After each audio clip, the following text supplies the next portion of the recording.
அனைவருக்கும் வணக்கம்.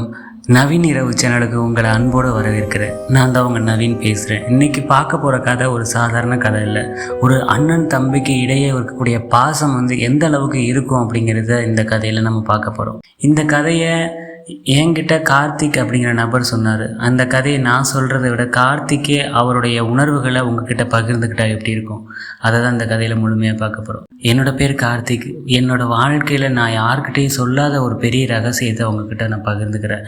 பள்ளி படிக்கக்கூடிய வயதில் நானும் என்னோடய அண்ணனும் தனியாக காட்டில் தங்கி இருந்து அங்கே காட்டில் இருக்கக்கூடிய வேலைகளை பார்த்து கொண்டு அந்த வேலைகளை முடித்துவிட்டு பள்ளிக்கு நாங்கள் போவோம். இப்படி தான் எங்களுடைய ஆரம்பகட்ட வாழ்க்கை இருந்தது. காலம் போக போக நிறைய ஆண்கள் மீது எனக்கு உணர்வுகள் அதிகமாக இருந்தது. அந்த உணர்வுகளுக்கு பேர் என்னால் வைக்க முடியல. அந்த அளவுக்கு என்னோடய ஃபீலிங்ஸ் ஒரு சில ஆண்கள் மீது அதிகரிச்சுக்கிட்டே போனது.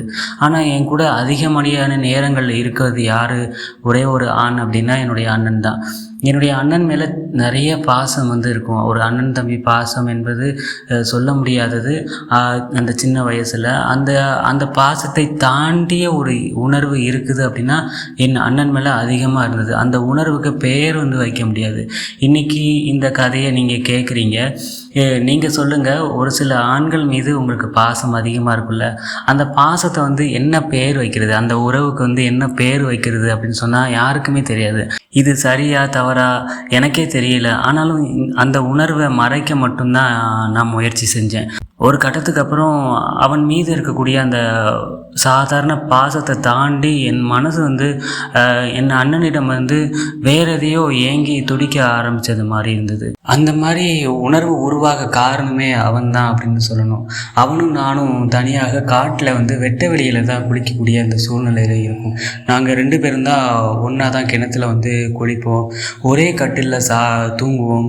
அப்புறம் ஒரே தட்டில் சாப்பிடுவோம். இந்த மாதிரிலாம் சொல்லுவாங்களே, இந்த மாதிரி எல்லாமே என் அண்ணன் கூட எல்லாமே பகிர்ந்து தான் என்னோடய வாழ்க்கை போய்கிட்டு இருந்தது. இப்படி ஒவ்வொரு நெருக்கமும் அவன் மீது இருக்கக்கூடிய அந்த பாசத்தை இன்னும் ஆழமாக்கிக்கிட்டே போணுச்சு. இந்த காதலை தாண்டி ஒரு விளக்க முடியாத ஒரு எதிர்பார்ப்பு, ஒரு இனம் புரியாத ஈர்ப்பு எனக்குள்ள மெதுவாக உருவாக ஆரம்பிச்சுக்கிட்டே இருந்தது.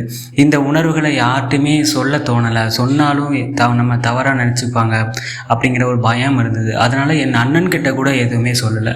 ஒரு நாள் தைரியத்தை வர வச்சு கொண்டு என்னோட மனசில் பல நாட்களாக மறைச்சி வச்சுருந்த அந்த காதலை வெளிப்படுத்தணும் அப்படிங்கிற ஆசை அதிகமாகிடுச்சு அப்படின்னே சொல்லலாம்.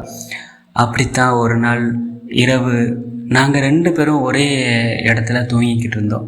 பல நாட்களாக இருந்த அந்த பசி இன்று தீரணும் அப்படின்னு நினச்சிக்கிட்டு என்னோடய மனசு துடிச்சிட்டு இருந்தது. எப்போதுமே என் அண்ணன்கிட்ட நான் ஒரு விஷயம் நோட் பண்ணியிருப்பேன். அவன் எப்போதுமே அவன்கிட்ட நிறைய பழங்களை வச்சுருப்பான். அப்படி தான் அவன் மறைச்சி வச்சுருந்த ஒரு ஃப்ரூட்ஸு வாழைப்பழத்தை நான் முதல்ல பார்க்க ஆரம்பித்தேன். அதை பார்த்ததுமே எனக்கு அன்று இரவு எனக்கு பல நாட்களாக இருந்த பசி அன்றைக்கி தீர்த்துக்கணும் அப்படின்னு சொல்லிட்டு அவன் மறைச்சி வச்சுருந்த அந்த ஃப்ரூட்ஸான வாழைப்பழத்தை சாப்பிடணும் அப்படின்னு சொல்லிட்டு அந்த துணியால் மூடி வச்சுருந்த அந்த வாழைப்பழத்தை நான் மெதுவாக தோலை உரித்து சாப்பிட ஆரம்பித்தேன். என்னோடய இதய துடிப்பு நேரத்துக்கு நேரம் அதிகமாகிக்கிட்டே இருந்தது. அந்த அமைதியான இரவில் என் இதயம் மட்டும் லேப்டாப்னு சத்தமாக அடிக்கிற மாதிரி எனக்குள்ளே கேட்க ஆரம்பிச்சிது. இந்த மாதிரி சூழ்நிலைகளில் நீங்கள் இருந்திருக்கீங்களா? எனக்கு அந்த உணர்வுகளை என்னால் உங்ககிட்ட அந்த ஓரளவு தான் பகிர்ந்து கொள்ள முடிகிறது.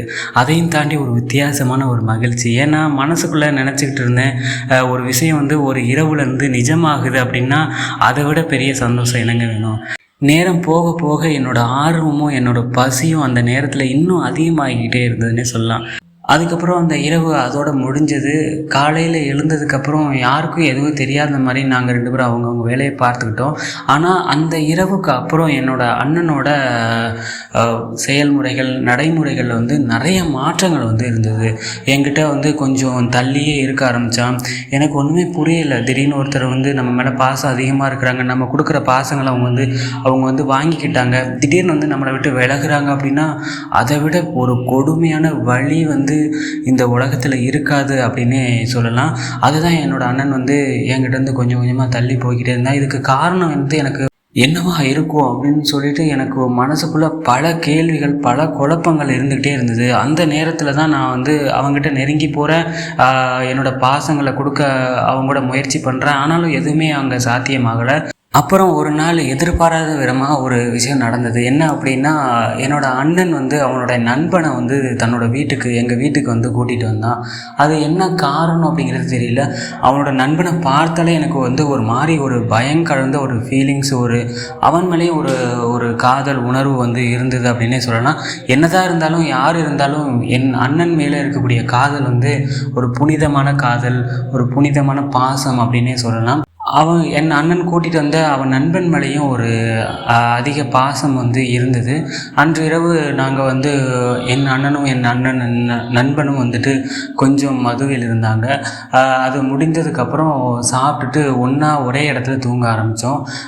எங்கள் அண்ணன் ஒரு பக்கம் தூங்கினா, நான் ஒரு பக்கம் தூங்கினேன்.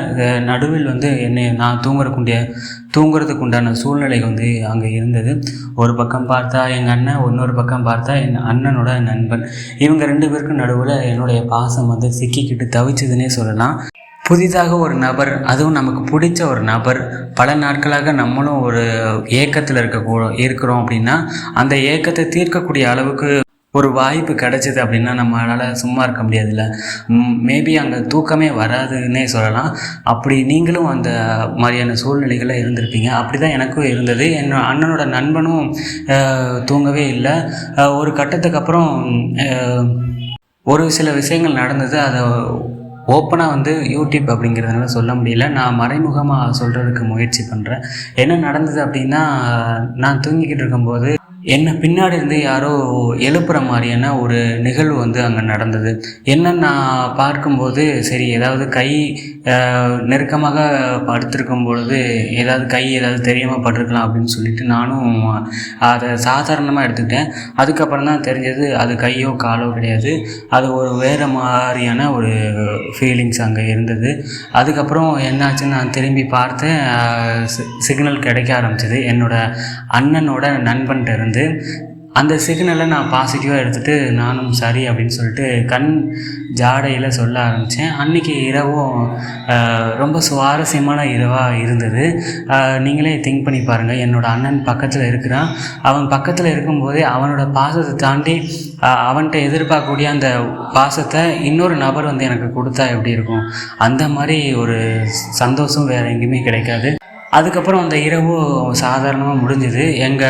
என்னோடய முகத்துலேயும் ஒரு பிரகாசமான ஒளி சந்தோஷம் வந்து தெரிஞ்சுது. என் அண்ணனோட நண்பனோட முகத்துலேயும் ஒரு பிரகாசம் சந்தோஷமான ஒரு முகம் வந்து அவனுக்கு இருந்தது. அதுக்கப்புறம் அந்த நாட்கள் கடந்து போனது. ஒரு சில நாட்களுக்கு அப்புறம் என் அண்ணனோட நண்பன் வந்து என் அண்ணன் இல்லாத நேரத்தில் எங்கள் வீட்டுக்கு அடிக்கடி வர ஆரம்பித்தான். நாங்கள் 2 பேரும் தனிமையான இரவுகளையும் தனிமையான நேரங்களையும் அந்த காட்டு பகுதியில் போயிட்டு நாங்கள் எங்களுடைய உணர்வுகளையும் காதல் பாசங்களையும் நாங்கள் வந்து பகிர்ந்துக்கிட்டோம் அப்படின்னே சொல்லலாம்.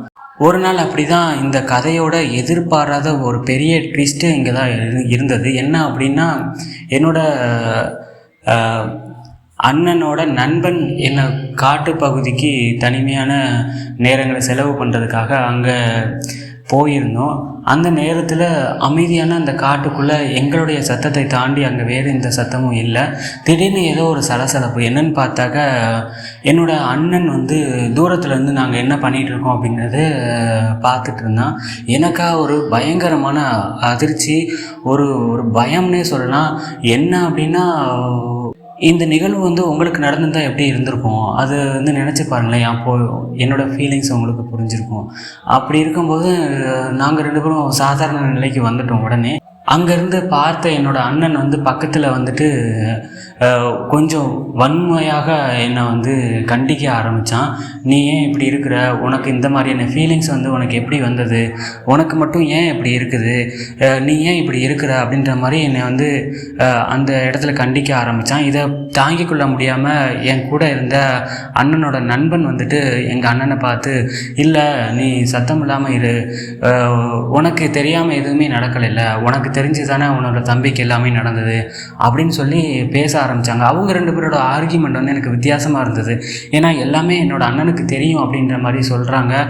எனக்கு ஒன்றுமே புரியலை. அதுக்கப்புறம் எங்கள் அண்ணன் வந்து சாந்தமாக மாறிட்டு, ஒரு விஷயம் உனக்கு தெரியுமா, நீ அன்னைக்கு இரவு என் கூட வந்து தனிமையான இரவுகளில் இருக்கும்போது ஒரு சில நிகழ்வுகள் நடந்தது, அது உனக்கு நினைவு இருக்கா அப்படின்னு சொல்லி கேட்டான்.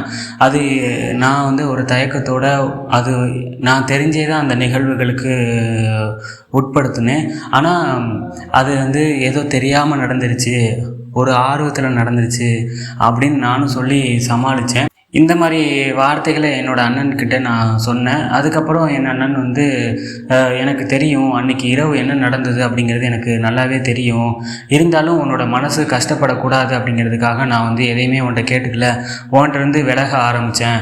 ஆனால் நீ வந்து எப்படிப்பட்ட கேரக்டர் அப்படிங்கிறத என்னால் புரிஞ்சிக்க முடியல, உன்னோட உணர்வுகள் வந்து இன்னும் அப்படியே தான் இருக்கா, நீ அப்படி தானா அப்படிங்கிறத நான் கன்ஃபார்ம் பண்ணிக்கிறதுக்காக தான் என்னோடய நண்பனை வச்சு இந்த சோதனை விளையாட்டை நான் பண்ணினேன் அப்படிங்கிறத சொன்னேன்.